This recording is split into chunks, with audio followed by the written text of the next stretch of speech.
Bismillahirrahmanirrahim. Dear students, we are going to start our new topic. That one is Millikan's method. That is also called Millikan's oil drop method.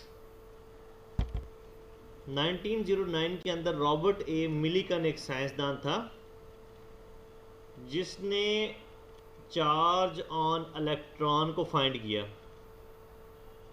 इसके लिए जो उसने apparatus use किया वो आपके पास इस fig के अंदर शो करवाया गया।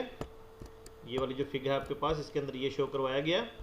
ये एक मेटालिक चैम्बर है, इसके अंदर सारी अरेंजमेंट है। ये एटोमाइज़र है, ये माइक्रोस्कोप लगी हुई है।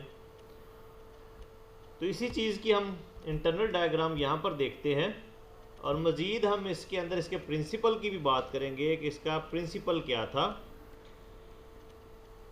ये इसके अंदर अगर आप देख सकें, ये एक विंडो है हमारे पास, ये एक सेकंड विंडो है और ये जो रेड कलर के हैं ये इलेक्ट्रोड्स हैं। इन पर क्या है, पॉजिटिव एंड नेगेटिव चार्ज है।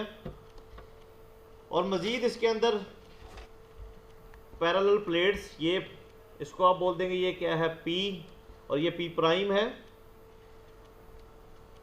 अब ये जो अपर प्लेट है इसमें यहाँ पर एक होल भी है। अब होता क्या है, ये जो एटोमाइज़र है इसके अंदर ऑयल होता है। जब आप इसको प्रेस करते हैं तो इसमें से क्या आता है, ऑयल ड्रॉप्स निकलते हैं। जब ऑयल इसमें से मूव करेगा तो वो क्या करता है, इसकी इंटरनल वॉल से भी क्या करता है, टकराता है। टकराने की वजह से, फ्रिक्शन की वजह से जो ड्रॉप्स होते हैं उन पर क्या है, नेगेटिव चार्ज आ जाता है। अब इनमें से कुछ ड्रॉप्स, ये जिस तरह यहाँ पर एक शो करवाया गया है, ये नीचे की तरफ आ रहा है और इस होल में से इसके अंदर इंटर होता है। अब यहाँ पर क्या है कि ग्रेविटी की फोर्स इस पर लग रही है, ग्रेविटेशनल फोर्स लग रही है। तो जैसे ही इसके अंदर ये ड्रॉप इंटर होता है तो यहाँ पर क्या है, इलेक्ट्रिक फील्ड। इलेक्ट्रिक फील्ड क्या करेगा कि वो इस पर ऊपर की तरफ फोर्स लगाएगा, जब ग्रेविटी इस पर क्या करेगी, नीचे की तरफ फोर्स लगाएगी। और ये जो ड्रॉप है ये दरमियान में क्या होगा, सेंटर में यहाँ पर सस्पेंड हो जाएगा, मुअल्लक हो जाएगा। जिस तरह ये देखें कि फोर्स ऊपर की तरफ लग रही है जबकि ग्रेविटी की फोर्स, देखिए वेट उसका क्या है, डाउनवर्ड है। ग्रेविटी उसको क्या कर रही है, अट्रैक्ट कर रही है। और ये क्या है, यहाँ पर मुअल्लक हो जाता है। इलेक्ट्रिक फील्ड को आपने इस तरह से एडजस्ट करना है कि यहाँ पर ये क्या हो जाए, मुअल्लक हो जाए। तो ये इसका क्या आ जाता है, प्रिंसिपल। तो इसको हम देख लेते हैं। Principle suspension of oil between two plates by adjustment of electric field in such a way that electric force becomes equal to gravitational force. कि आपने ऑयल ड्रॉप को मुअल्लक कर दिया है सेंटर में, किस तरह से कि आपने इलेक्ट्रिक फील्ड को एडजस्ट किया है इस हिसाब से कि वो जो इलेक्ट्रिक फोर्स है वो इक्वल होगी है किसके, ग्रेविटेशनल फोर्स के। और जब ये होगा यहाँ पर ये पार्टिकल आपके पास क्या हो जाएगा, मुअल्लक हो जाएगा यहाँ पर। और मज़ीद ये आपने पोटेंशियल डिफरेंस अप्लाई किया हुआ यहाँ पर। अब जब यहाँ पर ये मुअल्लक हो जाएगा, और मज़ीद हमने यहाँ पर ये बात भी कर ली कि इलेक्ट्रिक फोर्स किसके इक्वल आ गई, ग्रेविटेशनल फोर्स के। तो इसी चीज़ को हम मैथमेटिकली भी लिख सकते हैं। तो मैथमेटिकली जब इसको लिखेंगे ये कुछ इस तरह से आपके पास हो जाएगा कि Fe is equal to Fg, यानी कि electric force is equal to gravitational force. आपने सिंपली क्या करना है, इनकी वैल्यूज पुट कर देंगे। इलेक्ट्रिक फोर्स बराबर होती है QE और gravitational force that one is equal to weight and weight is equal to mg।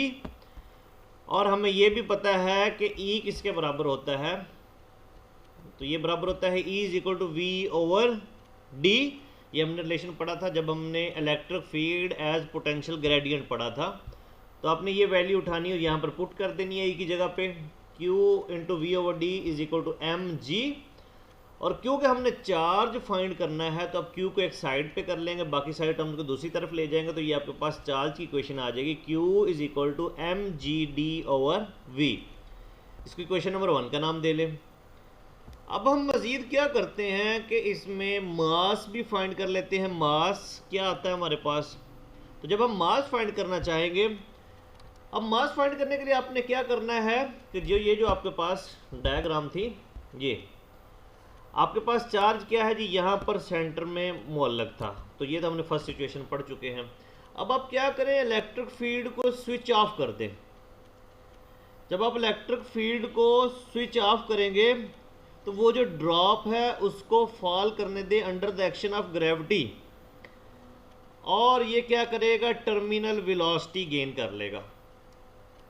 जब ये टर्मिनल वेलोसिटी गेन कर लेगा उस स्टेज पर क्या होगा कि उस ड्रॉपलेट का वेट जो है वो बराबर हो जाएगा किसके, ड्रैग फोर्स के।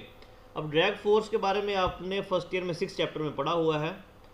तो यहाँ पर क्या चीज़ हुई है कि वेट बराबर हो गया किसके, ड्रैग फोर्स के। तो इसी चीज़ को फिर हम यहाँ पर लिख लेते हैं कि weight is equal to drag force.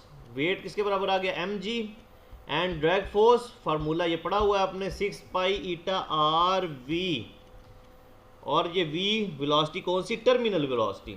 तो यहाँ से आप क्या करेंगे, m निकाल सकते हैं। जब m निकालेंगे तो ये क्वेश्चन आपके पास कुछ इस तरह से हो जाएगी, m is equal to 6 pi eta R V T over G. तो इस क्वेश्चन को क्वेश्चन नंबर 2 का नाम दे दें। मजीद यहाँ पर हमने एक फार्मूला पढ़ा हुआ है, टर्मिनल वेलोसिटी हम निकालना चाह रहे हैं, तो फार्मूला होता है S is equal to V T. उसको रीअरेंज करके जब आप लिखेंगे तो ये आपके पास आ जाएगा v is equal to S over T, और ये वेलोसिटी कौन सी होगी, टर्मिनल वेलोसिटी। तो हम इसके सबस्क्रिप्ट में क्या लिख देंगे, t, टर्मिनल वेलोसिटी। मजीद हम क्या करते हैं, इसका रेडियस भी फाइंड करना चाह रहे हैं। तो रेडियस जब हम इसका निकालेंगे तो हमें पता होना चाहिए जो ड्रॉप है वो स्फीयर फॉर्म में है, तो इसका वॉल्यूम क्या होगा, 4/3 पाई आर क्यूब, और जो इसकी डेंसिटी होगी वो किसके बराबर होगी, density is equal to mass बटा वॉल्यूम, और वॉल्यूम 4/3 पाई आर क्यूब। तो यहाँ से हम क्या करते हैं, m निकाल लेते हैं। जब हम m निकालेंगे तो वो आपके पास आ जाएगा 4/3 पाई आर क्यूब इंटू रो। ये क्वेश्चन नंबर 3 हो जाएगी। अब हमारे पास मैथ्स की 2 इक्वेशंस हो चुकी हैं। एक इक्वेशन नंबर 2 है जो कि ये थी आपके पास, ये वाली, ये क्वेश्चन नंबर 2 है। इसमें देखें ये मास की आपके पास क्या रिजल्ट आया है, और ये जी क्वेश्चन नंबर 3, इसमें देखें क्या रिजल्ट आया आपके पास। अब सिंपली क्या करें, आप इन दोनों इक्वेशंस को कंपेयर करवा लें। जब कंपेयर करवाएंगे, इनकी लेफ्ट हैंड साइड इक्वल है तो राइट हैंड साइड भी क्या होंगी, इक्वल। तो ये क्वेश्चन आपके पास ये वाली आ जाएगी, और इसी में से आपने क्या करना है, जो चीज़ें कटती हैं उनको काट दें।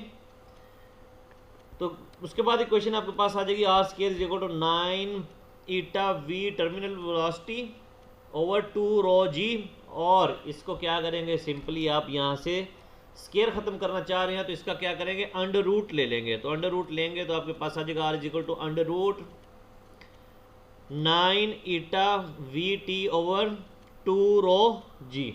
अब सिंपली क्या करें, ये वैल्यू आप उठा के यहाँ से यहाँ पर पुट कर सकते हैं, यहाँ पर वैल्यू पुट कर सकते हैं इसकी। और मज़ीद जब आप इसको सॉल्व करते हैं, सॉल्व करने पर वैल्यूज़ पुट करने के बाद जो मिलीकन ने फाइंड किया कि चार्ज ऑन इलेक्ट्रॉन वो क्या आता है, वो बराबर आता है 1.6 मल्टीप्लाइड बाई 10 की पावर -19 कॉलम। अब इस एक्सपेरिमेंट को उसने बार बार किया, इसकी एक्यूरेसी चेक करने के लिए इसको बार बार किया, और एट दी एंड फिर इस नतीजा पर पहुंचे इसका चार्ज क्या गया 1.6 मल्टीप्लाइड बाई 10 की पावर -19 कॉलम। अब इसको दोबारा से एक दफ़ा देख लेते हैं। इसको मिलीकन्स मेथड या मिलीकन्स आई ड्रॉप मेथड भी बोलते हैं।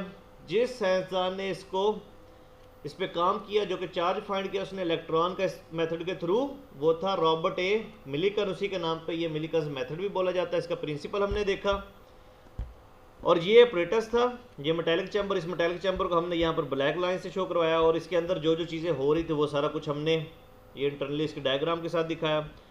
और ये सोर्स ऑफ लाइट था, ये जो येलो कलर के अंदर है, और मज़ीद ये विंडोज़ W1 W2, और ये इलेक्ट्रोज हैं पॉजिटिव एंड नेगेटिव। पॉजिटिव वाले को इसको हमने P पॉइंट का नाम दिया, इसको P प्राइम का नाम दे दिया। दोनों के दरमियान जो डिस्टेंस है उसको D का नाम दे दिया। और यहाँ पर हमने क्या किया, DC सोर्स भी अप्लाई किया। और मज़ीद फिर हमने इसके प्रिंसिपल को लेकर चले। प्रिंसिपल में क्या था कि इलेक्ट्रिक फोर्स बिकम किसके इक्वल हो जाती है, ग्रेविटेशनल फोर्स के। उसको हमने लिखा। उसको लिखने के बाद क्यू के लिए इक्वेशन फाइंड की। फिर हमने मास और टर्मिनल वेलोसिटी और at the and radius of droplet find किया। और फिर हमने फाइंड करने के बाद इनकी वैल्यूज सारी पुट की। वैल्यूज़ पुट करने के बाद जो रिज़ल्ट हमारे पास है कि चार्ज ऑन द इलेक्ट्रॉन क्या आया 1.6 मल्टीप्लाइड बाई 10⁻⁻19 कॉलम। शुक्रिया।